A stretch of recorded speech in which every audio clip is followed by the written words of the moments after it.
La Alcaldía Iztacalco de la Ciudad de México y la Federación Hispanoamericana de Editores y Productores de Radio y Televisión, FEPRIT, organiza el Cuarto Foro Nacional de Protección Civil, Seguridad, Movilidad y Transporte.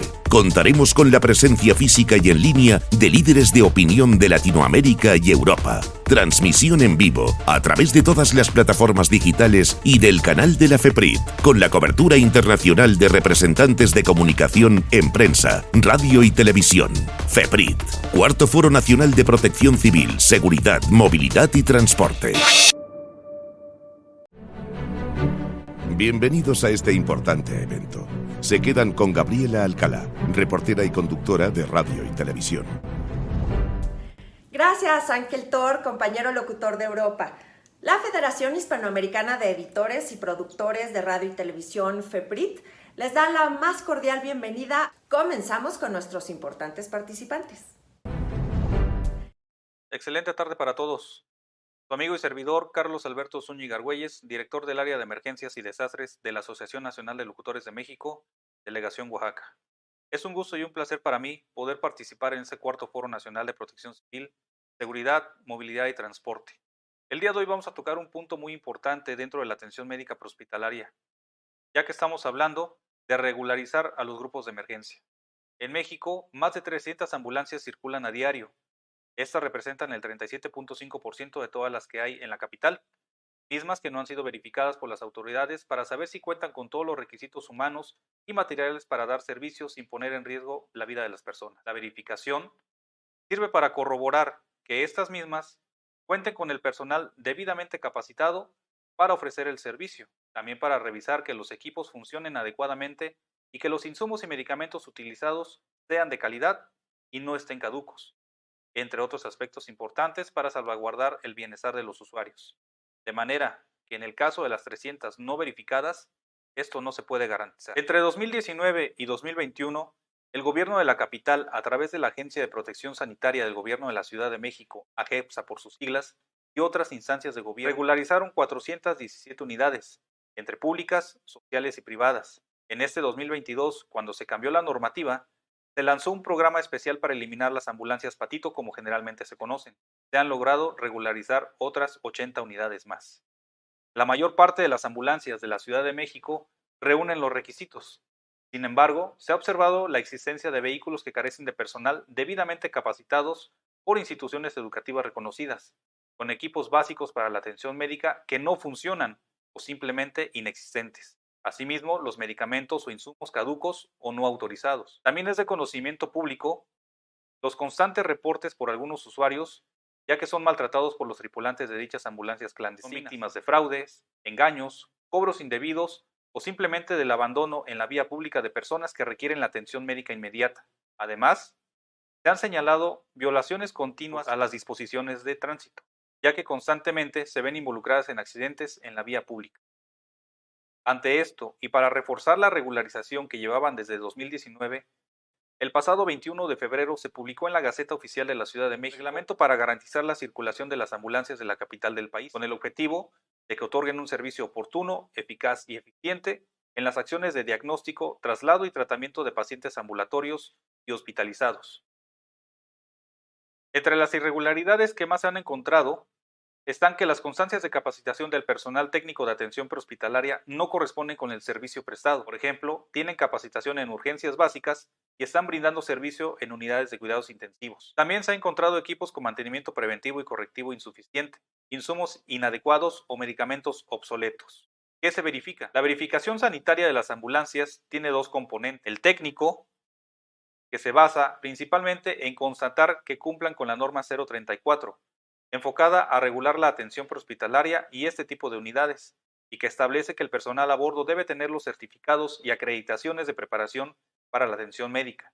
La norma 034 también especifica cada uno de los equipos, medicamentos y demás insumos para la atención médica indispensables para el tipo de servicio que otorga la unidad, que puede ser solo de traslado, urgencias básicas, urgencias avanzadas, cuidados intensivos o bien las ambulancias aéreas.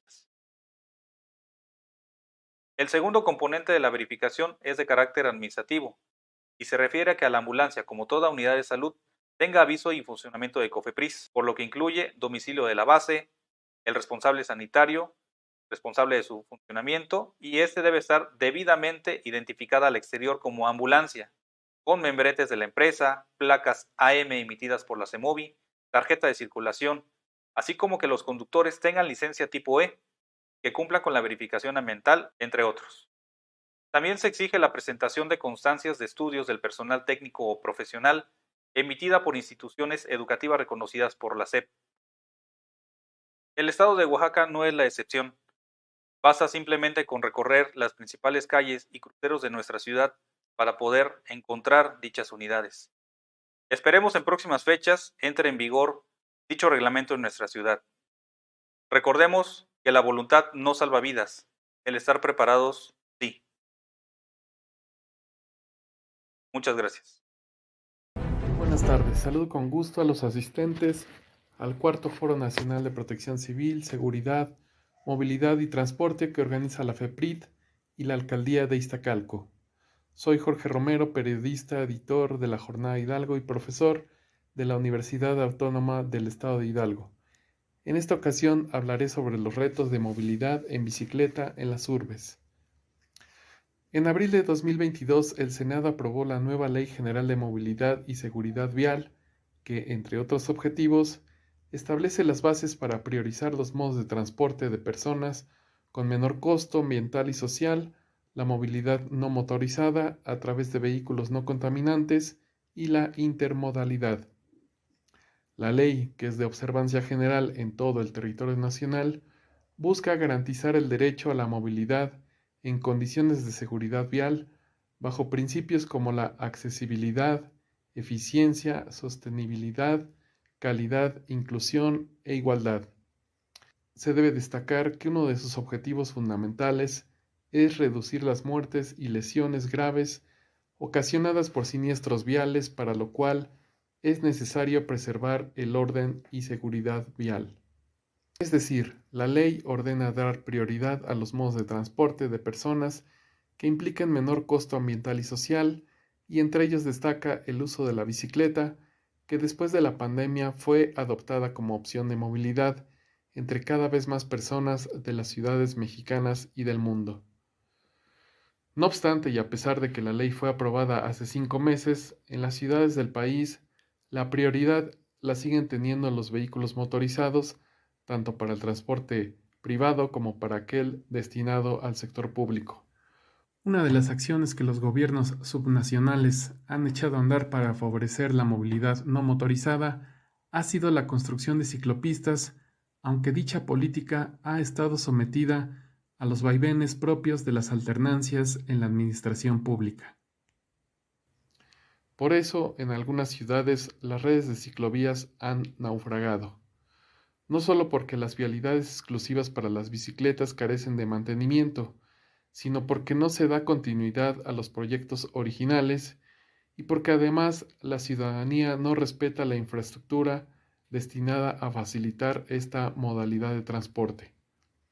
Es común observar en las ciudades que cuentan con ciclovías cómo los carriles exclusivos son invadidos, ya sea por vehículos que los utilizan como estacionamientos, por puestos ambulantes, motocicletas e incluso peatones que prefieren caminar por ese espacio debido a que las aceras también se encuentran ocupadas por toda clase de objetos. Estos obstáculos van en contra de la nueva Ley General de Movilidad, que pone en primer lugar de la jerarquía a la movilidad no motorizada y con menor costo ambiental. También comprometen la seguridad de quienes se arriesgan a trasladarse en bicicleta ante el constante peligro que supone transitar por vías invadidas y poco seguras. Por otra parte, los gobiernos deben enfocarse en cumplir otro de los principios de la nueva ley, que es la intermodalidad. ¿De qué sirve tener ciclovías que conducen estaciones de transporte como el Metrobús o el sistema de transporte colectivo Metro en la Ciudad de México si no todas cuentan con biciestacionamientos? También es imperativo que la seguridad sea reforzada en las estaciones que cuenten con estos servicios de aparcamiento, pues son comunes las quejas ciudadanas debido a los robos de bicicletas que se encuentran estacionadas como resultado de la falta de vigilancia policíaca. La nueva Ley General de Movilidad obliga a los gobiernos locales y al federal a cambiar sus políticas de movilidad, sin renunciar a invertir para construir infraestructura para mejorar el transporte motorizado. Los gobiernos deben cambiar la ecuación y garantizar que las ciudades sean realmente amigables con las personas que deciden trasladarse utilizando vehículos no contaminantes como la bicicleta. Deben continuar con la ampliación de ciclovías, capacitar a sus corporaciones policíacas para que retiren e infraccionen a quienes no respetan los carriles exclusivos, para lo cual incluso deben modificar sus leyes de tránsito y vialidad. También es necesario que los gobiernos promuevan la cultura vial en la población para así generar cambios en los patrones de comportamiento social hacia el ciclista. No hacer nada para que se cumpla la Ley General de Movilidad es ir en contra de lo que aprobaron legisladores de todos los partidos políticos, pues hay que recordar que fue aprobada por unanimidad en el Senado de la República. Se despide de ustedes Jorge Romero. Muchas gracias por su atención. ¿Qué tal? ¿Cómo están en este cuarto Foro Nacional de Protección Civil, Movilidad, Seguridad y Transporte? Mi nombre es Pedro Gómez.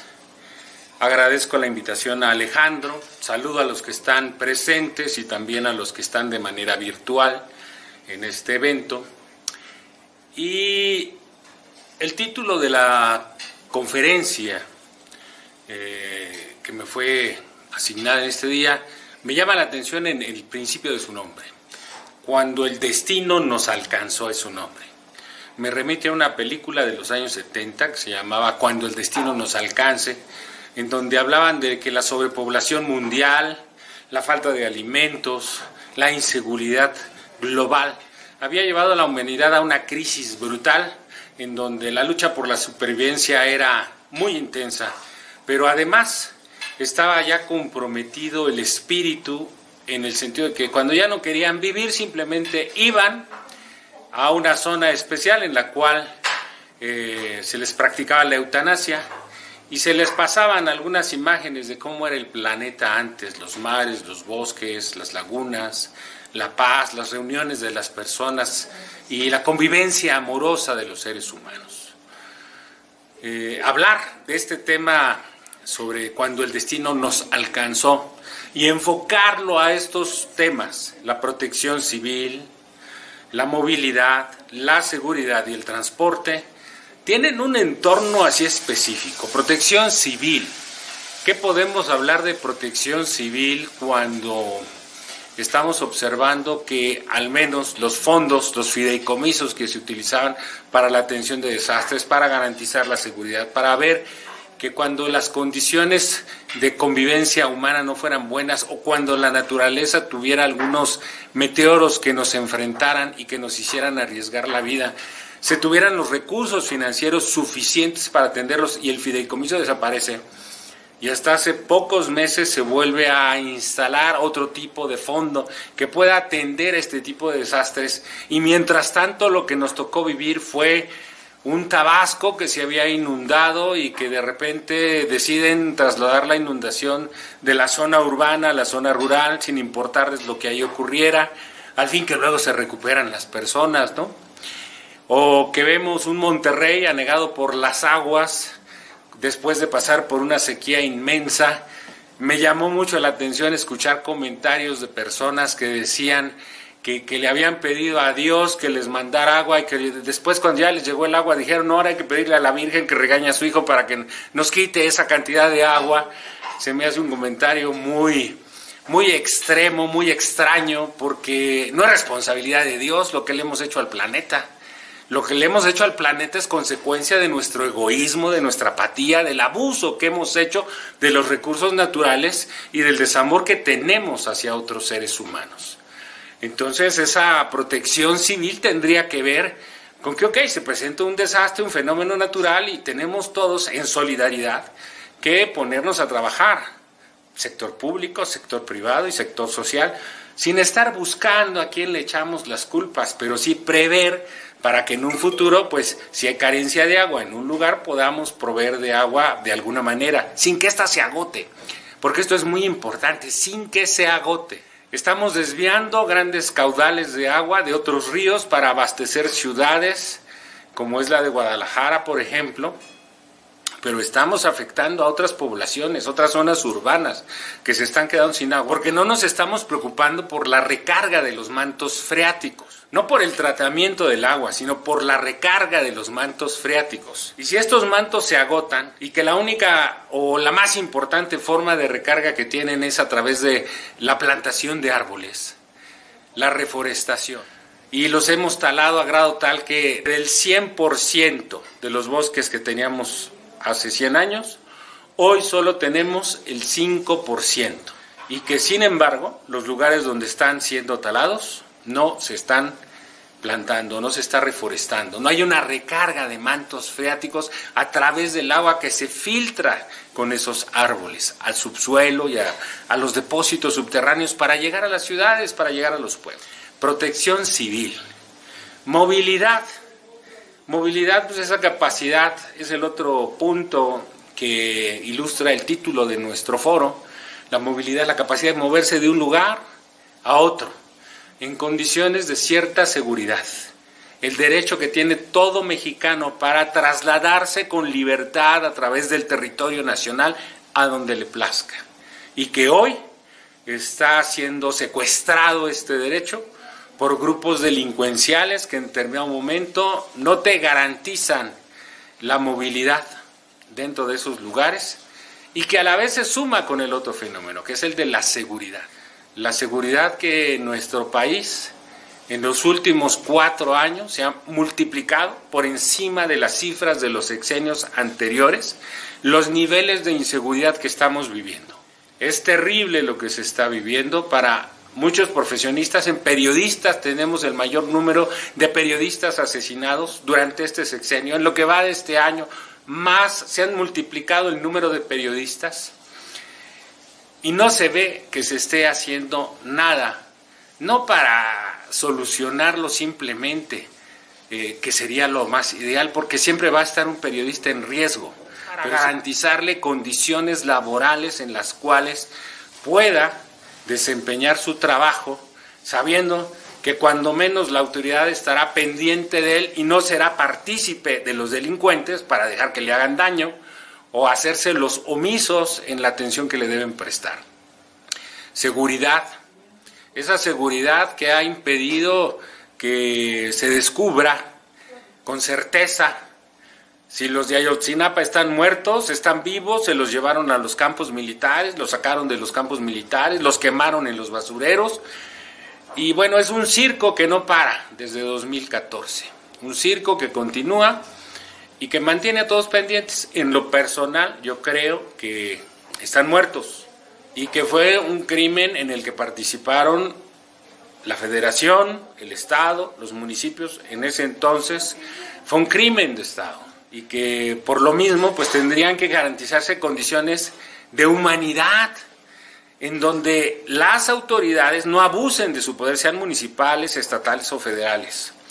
Los encargados de imponer el orden, sea la policía municipal, sea la policía estatal, sea la policía federal o el mismo ejército, en este caso intervengan de tal manera, garanticen la vida de los seres humanos y los protejan y los enjuicien conforme a derecho, no simplemente asesinarlos porque protestaron contra alguien del gobierno al quien no le convenía lo que estaba diciendo. Seguridad. Sirve lo que está ocurriendo ahorita, hablando de seguridad, que la Guardia Nacional pase a control del ejército, que la administre el ejército. Nos quedaremos sin una policía federal que sea una estructura ciudadana, una fuerza ciudadana bien capacitada, bien preparada, que trabaje acorde con la policía estatal y con la municipal. Y entonces esta Guardia Nacional tendrá estrategias propias de la milicia. La milicia está entrenada para proteger a nuestro país de los ataques exteriores, para intervenir en desastres, para auxiliarnos en el gobierno interior en determinadas circunstancias bien marcadas, involucrarlas en el trabajo diario de la protección civil, de la policía, de la seguridad, como una fuerza ciudadana, siendo que no es una fuerza ciudadana, sino es una fuerza militarizada, va a exponer a los ciudadanos a que pierdan todos sus derechos. En el momento que llegue un militar y les diga no pasas, y el otro diga, oiga, si es mi derecho, y lo detengan de alguna manera que no sea la correcta, entonces va a haber protestas, pero el daño ya va a estar hecho. Este foro es muy importante y gracias por permitirme participar y que reflexionemos en estos temas. Ese es el problema. ¿Qué tenemos? Tenemos que luchar contra la corrupción. Tenemos que luchar contra la falta de educación. Tenemos que luchar contra el desamor que hay entre unos y otros seres humanos, entre los mexicanos, sin diferencias. No hay diferencias entre ricos y pobres. No hay diferencias entre unos tiene más o menos estudios. Eso no te hace más o mejor ser humano. La calidad de un ser humano está en su corazón y en su mente. ¿Y cómo puede el ser humano demostrar ese amor si está tan lejos de Dios y tan cerca de la codicia y tan necesitado de tener paz en una sociedad que no se la da? Piden paz y no la tienen. ¿Cómo educar a la gente en valores, en paz, en amor al prójimo, si nosotros mismos no lo tenemos? ¿Cómo educar al prójimo en que no mienta si nosotros mentimos? ¿Cómo educar al prójimo en que se prepare si nosotros destrozamos las instituciones educativas y las desbaratamos? Ponemos a gente que no tiene capacidad para dirigirlas. ¿Cómo podemos garantizar que México vaya hacia adelante si estamos haciendo lo contrario de lo correcto? La solución es que este mensaje que estamos nosotros aquí compartiendo corra, que se reduzca el número de asesinatos en periodistas, que se fortalezcan las instituciones educativas, que se fortalezca la institución familiar, que haya amor y respeto entre padres e hijos, que los jóvenes se cuiden unos a otros, que combatamos la drogadicción, el alcoholismo y las perversiones para que no sean lo común y lo normal, que podamos atender a otros que las padezcan, que se reduzca el número de suicidios ante la frustración que hay de ya no saber qué hacer para poder vivir. Este es el mensaje que yo les dejo y bueno, mi nombre es Pedro Gómez. Gracias.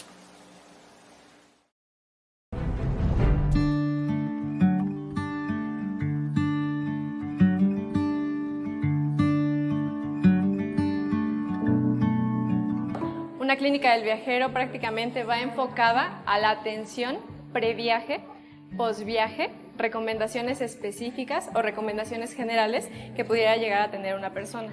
A su vez, el hospital también quiere captar a la población migrante, ya que como sabemos, aquí atrás tenemos a la central de autobuses del norte, entonces por lo tanto también nosotros estamos destinados a captar a población migrante. Idealmente, los viajeros que estén interesados en este proyecto pudieran contactarnos antes de que realicen sus viajes, para que nosotros les demos las recomendaciones específicas, tanto para nacionales como internacionales. Ahora, si algún viajero no recibió una información previaje, pero tiene duda, a lo mejor porque estuvo expuesto en una zona donde hay enfermedades endémicas, es decir, enfermedades que normalmente están casi siempre en ese mismo territorio en diferentes momentos, entonces aquí lo importante sería sobre todo que nosotros también le hagamos recomendaciones de si necesita a lo mejor alguna valoración extra o un seguimiento por parte de nosotros de la Unidad de Vigilancia Epidemiológica. La clínica del viajero va a brindar atención a trabajadores, a usuarios o a incluso cualquier persona que se interese por esta información. Entonces, lo único que nosotros necesitamos es que ellos ya tengan contemplado más o menos la fecha del viaje. Idealmente, se recomienda que sea más o menos 4 semanas antes de que se lleve a cabo el viaje, sobre todo si hay que aplicar alguna inmunización, es decir, alguna vacuna. Conocer el lugar. Nosotros necesitamos también saber el esquema de vacunación de esta persona. si tiene alguna enfermedad de base por la cual tenga que tomar medicamentos, si estas enfermedades están controladas o no, y también a lo mejor si tiene un seguro de gastos médicos mayores que pueda cubrir algún viaje internacional.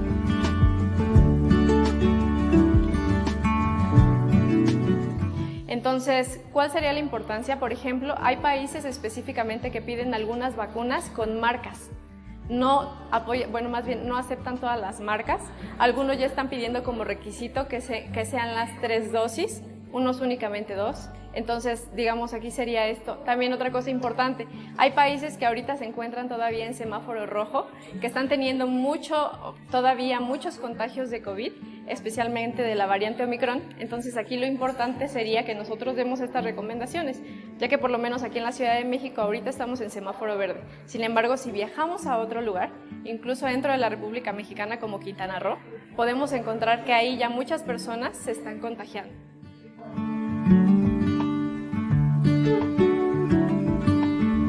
En el Hospital Juárez de México se brinda la atención ya desde hace mucho tiempo a migrantes. Atención por algún padecimiento actual. Por ejemplo, alguna persona que se fractura viene con nosotros y lo atiende el servicio de ortopedia. Pero la idea ahorita es que nosotros también captemos a estos migrantes e intencionadamente busquemos enfermedades infectocontagiosas que ellos pudieran tener, que en este momento pudieran ahora introducirse a nuestra ciudad, a la Ciudad de México, y pudieran poner en riesgo a toda la población.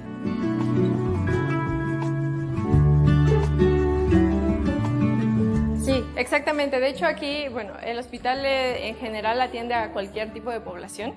No necesariamente tiene que ser una persona, como usted lo comentaba, con carnet o con expediente ya dentro de aquí de la institución.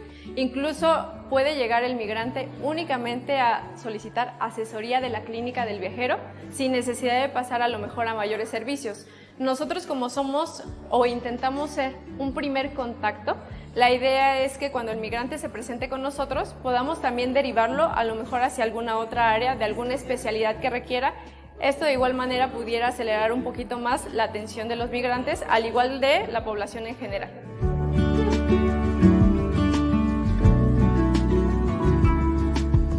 De momento, ahorita nos encontramos dando asesorías vía digital, es decir, vía remota, ya que por las condiciones del hospital todavía no tenemos un lugar establecido. Sin embargo, se pueden comunicar a la extensión 7612, donde nos pueden encontrar en este momento, o de igual manera se les pueden proporcionar las ligas y los códigos QR que pueden escanear para proporcionar una asesoría ya más personalizada.